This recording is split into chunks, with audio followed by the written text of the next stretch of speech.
сега на фона, заповядайте, и ето сега на фона на дамското бельо, това разкошно, гениално, прекрасно, чудовищно в своята непостижимост и своята поетически безкрайна красота. Дамско бельо.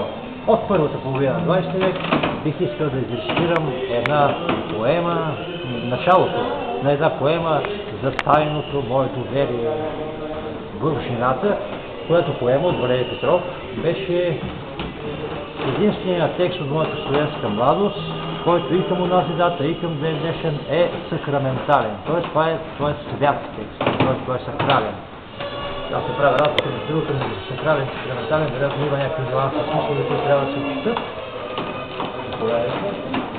И винаги, когато се връщах от Търново, което по това време учих българска филология, аз сега или по това време, когато учих, казвам, бях влюбен в едно момиче от Добрич, моя колежка на име Жулиета, първата студентска любов, най-красивата затрогващата.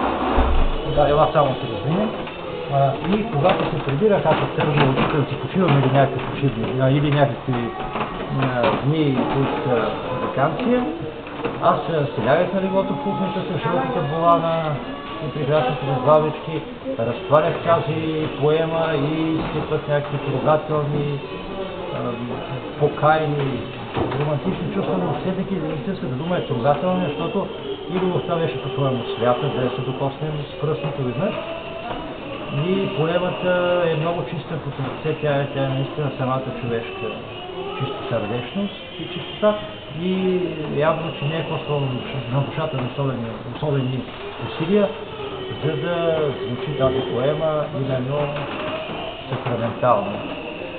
И сега на фона на това бельо, което и сигурно може да се възприеме, на случай аз абсолютно сериозно го възприемам, защото това е един прекрасен фон за моето доверие към жената. Бих искал да изрецитирам началото на тази поема от Валерий Петров, а тя се казва "Другаде и с други двама". Едно докосване по рамото, две думи с пресекващ глас. Това бе всичко, но и само то ни бе достатъчно тогас, за да започнат страстни срещите със своя ниста и стар вино, с радостните и горещите сълзи и думи за любов.